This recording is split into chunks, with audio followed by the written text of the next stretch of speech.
We need to have a chat. Grab a cup of tea, take a seat. It's about to be a long one.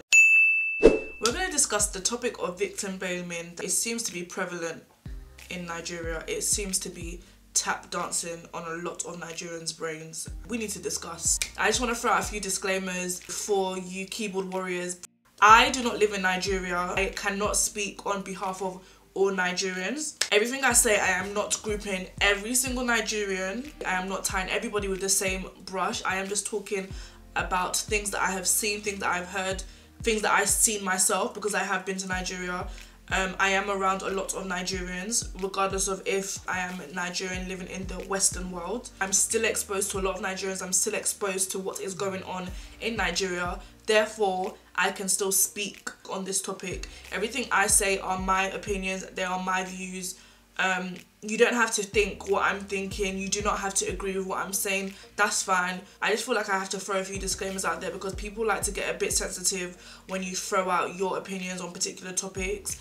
Especially if they don't agree with it. I went to bed so triggered last night. And that meme, yeah, of the little boy sitting at the table and he's just so like... That was me last night because of what has been happening. So a couple of days ago, Miss DSF, if you do not know who Miss DSF is, she is an actor. She's a well-known personality in Nigeria. She was born in London, she's from the UK, and she's been living out in Nigeria, doing her thing, killing it. A couple of days ago, Miss DSF posted on Snapchat saying she had just taken a Taxify, so I'm guessing Taxify is another form of like Uber in Nigeria. She had just taken a Taxify and the guy, her driver, almost kidnapped her and raped her, but she managed to escape. So that happened, and already immediately when I saw that, I was a bit like, whoa, like what's going on? My initial thoughts were just, you know, that's really sad. Thank God she's okay, and I hope that guy, you know, gets fired, and I hope that he's punished for what he's done, whether that be go to jail or whatever. And now yesterday night she's had to come on Snap again, and I'm assuming because of the things that have been going around on Instagram and just on social media in general, she's basically had to defend herself and post videos and receipts and just show all these things just to prove to mainly Nigerians, because the issue happened in Nigeria.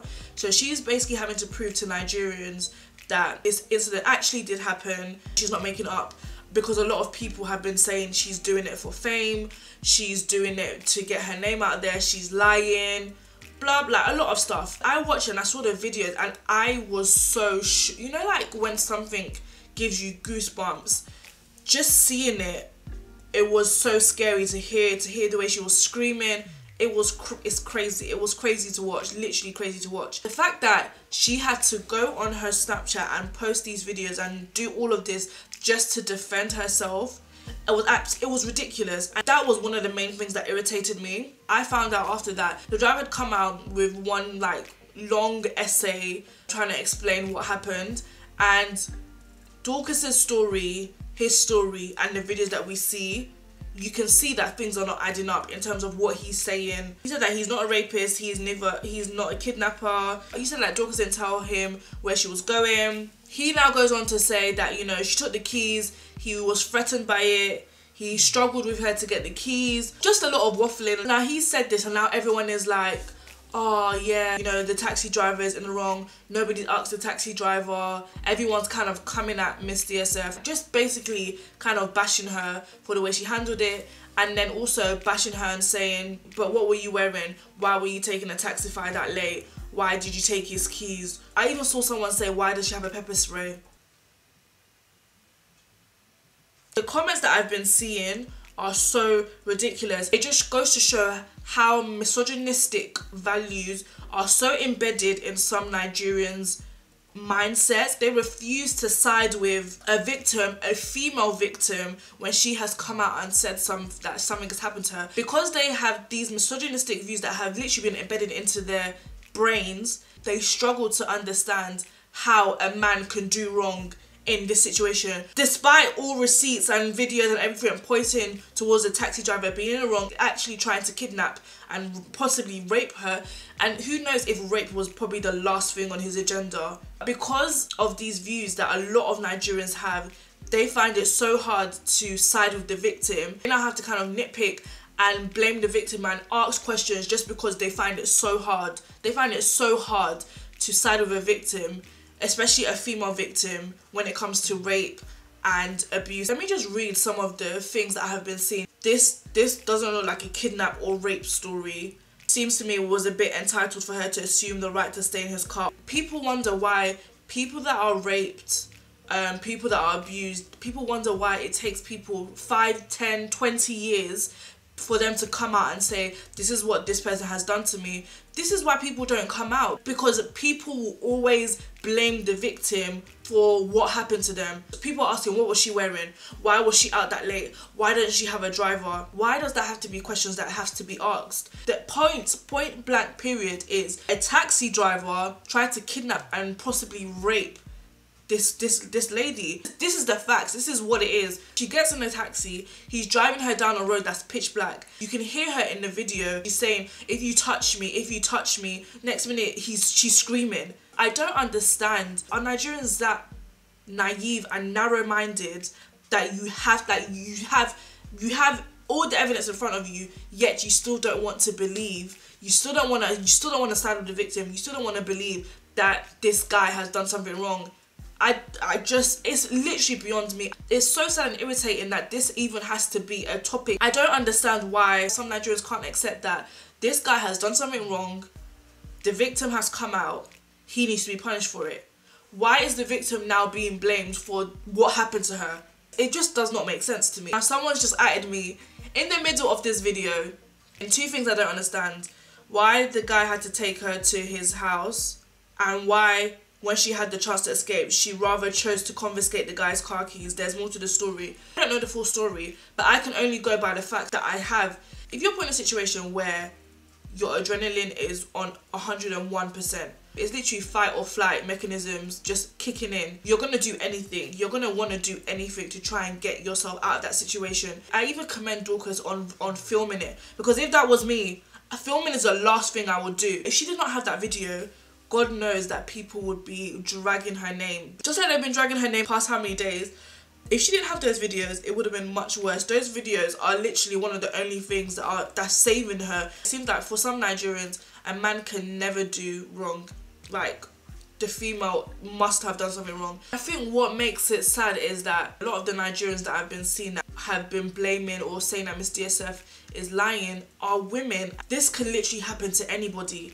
It can literally happen to anybody, and it just kind of shows how misogynistic values are placed onto women as well. That's a sad thing. They don't even know it. They don't even know that these things are in their core being, and these are things that have been embedded and been taught to them from when they were young. They don't even know it, because the fact that you can now blame a woman and say you shouldn't have dressed a certain way, or you shouldn't have been out late at night, or you shouldn't have done this, you shouldn't have done that. The fact that women are championing her lying or her making this up for fame is so beyond me, and it's so sad. Nigerians need to wake up. It's sad that victim blaming is something that's common in Nigeria. It's sad that someone has to defend themselves. There's bigger fish to fry in Nigeria, bigger fish to fry. But this is an issue that shouldn't be an issue, but this is something that needs to be tackled. Victim blaming, making them seem like they are in the wrong, making them seem like they must have done something wrong. It's so sad that this is what it's come to. As a Nigerian, it's very disappointing. They're literally coming at her for coming out and saying that this is what happened to her. It's so sad that people are literally nitpicking every little detail, every little bit of the story just to find a reason for why this happened to her. A lot of these gossip blogs, they're absolutely disgusting. If you look at the comment page, when you read the comments section, it literally just shows how narrow-minded a lot of Nigerians can be. And all you have to do is scroll through the comment section of a post, an abuse story, a rape story. Just scroll through the comment section of it, and that alone tells you. This reminds me of the whole situation that was going on last year, where a lot of wives were being killed, being murdered by their husbands. They were suffering from domestic violence and they were being murdered by these husbands. Some husbands will go as far to even bury their wives. In the comments, again, you have people saying, well, the wife must have provoked him, the wife must have been doing something wrong, this is why you have to treat your man right, this is why you have to do this. This woman is dead and she can't even defend her name. She can't even defend herself, and this is what people are saying about her. It's so sad. I think I feel so passionately about this is because this could happen to anyone. I have sisters, I have a mum, I have friends. I'm one day going to have daughters. This can literally happen to anyone. God forbid, but this could happen to someone like me. And it's so sad that I would never want to be in such a situation knowing that I didn't do anything wrong and I did all that I can. Someone like me, I don't even carry pepper spray with me on a normal basis. Imagine if she didn't have pepper spray on her. Imagine if she didn't think to record. Imagine if she couldn't fight herself off and she couldn't defend herself. The story could have been totally different. And it's so sad that people just insist on trying to find a reason why, you know, she was in the wrong in this whole situation. As Nigerians, we need to do better. Another thing that I've been seeing that's been really irritating me is people commenting on her accent. She's born in London. She grew up in the UK. That goes for a lot of us Nigerians that have been born to Nigerian parents, but we were born and brought up in the UK. We have very British accents.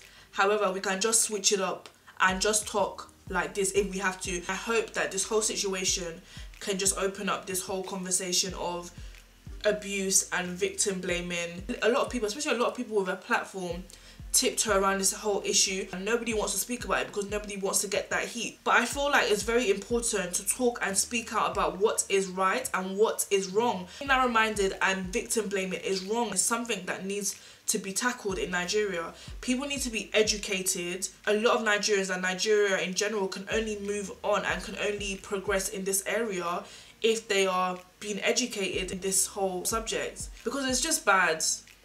I'm even over it. Like, I really have nothing else to say. It's too sad.